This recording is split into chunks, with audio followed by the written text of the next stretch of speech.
So let's shift gears to Google now.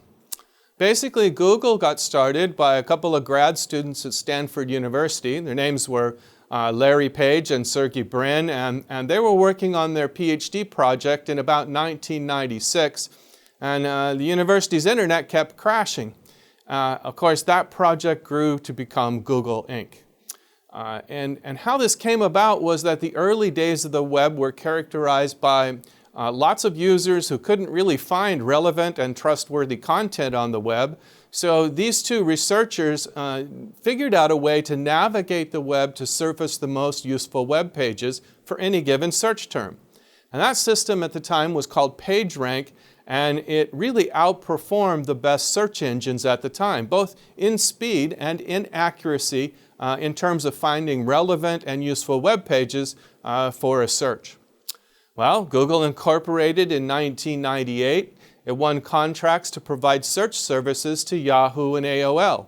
That's America Online, which at the time, that's kind of an interesting move, because today when we look back, both Yahoo and AOL especially Yahoo, is a base competitor of Google.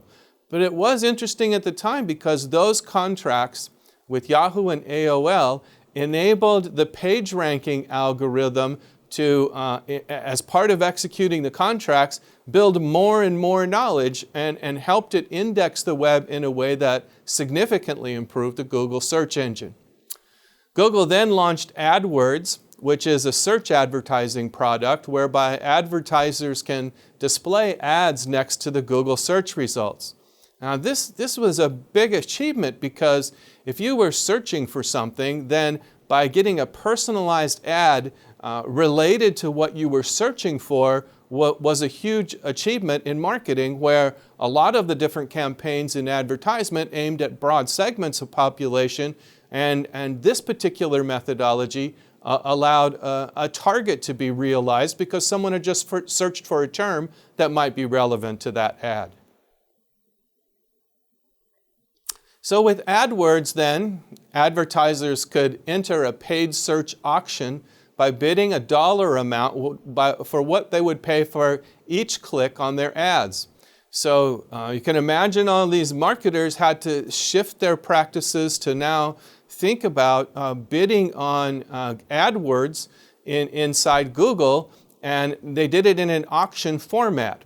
And these were accomplished something what's called a second price auction. So what that means is the highest bidder would win, but then they would pay the second highest bid.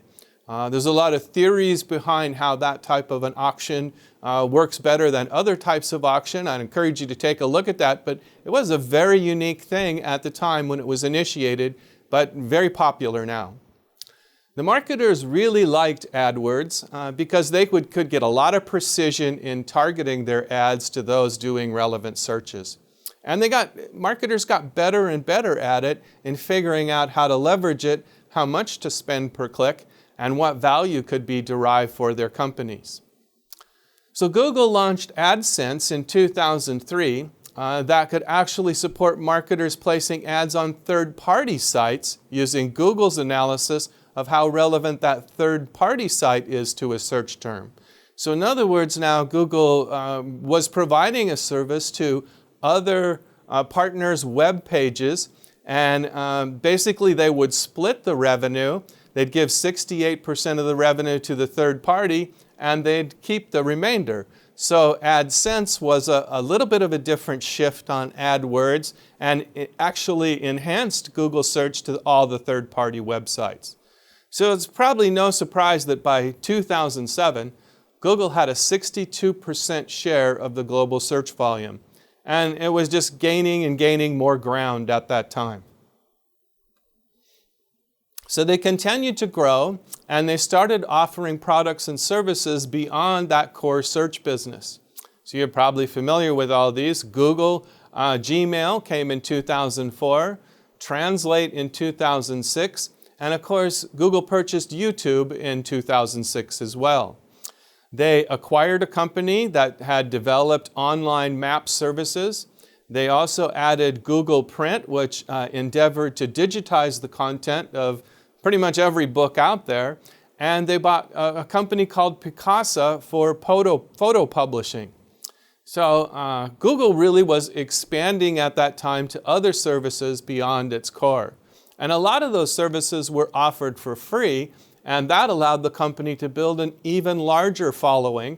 And of course, we know now that that really impacted the network effects they had. And being the multi-sided platform they are, they were able to attract even more ads to these different venues and services where it was appropriate. So by 2011, Maps had 1 billion active users, and Gmail had 1 billion by 2015. So very, very fast and big growth. Then the services were incrementally monetized. So for example, after you started using Map a lot, and many people call this freemium, you get used to it, and now they didn't charge the end users, but they began to host localized ads. So if you were in a location, you might search for a restaurant or be looking for a particular thing, then those ads could pop up as a location-based service, and Google could monetize the selling of those local ads.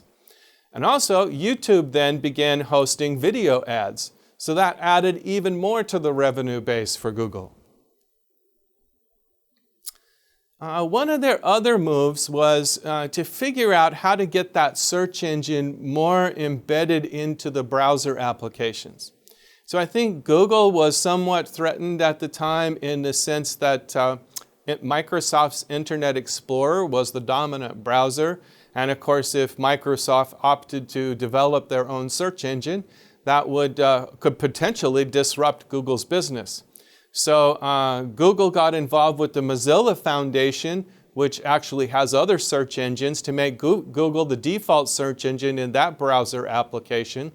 And that enabled them to kind of get around this potential Microsoft threat.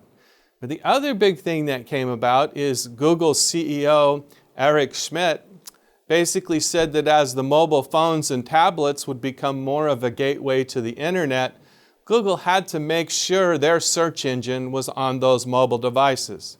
And of course, now you all know that Google acquired the Android operating system. That was in 2005, and they developed their own browser at the time called Google Chrome. Now, of course, we see Chromebooks that leverage the Google Chrome browser, and we have a lot of basic Android phones, and I believe Google has a line of its own phones. I think they're called Pixel. So Google basically developed Android into this low-cost, open operating system for smartphones.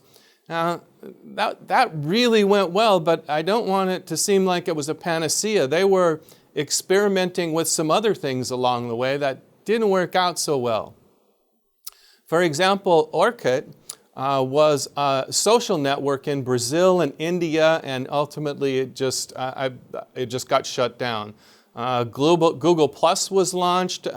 It's still out there. It's gained some traction, but it's really not the stellar success of some of the other Google products. So in 2015, Google reorganized into a conglomerate. And of course, we know the name of the umbrella company as Alphabet. They then spawned off subsidiaries for research and development under Alphabet. One of those is Waymo for self-driving cars. There's Verily for life science research, and X for high-risk projects. And you could take a look at that, just Google X.company, and it's kind of interesting. You'll see what Google's currently up to. So by 2018, Google had 7 major projects with more than 1 billion users: Gmail, Chrome, Maps, Search, YouTube, the Google Play Store, and Android. Just a remarkable progression to massive user bases. And of course, the last number I saw about YouTube users, in 2017, those users were watching about 1 billion hours of videos per day.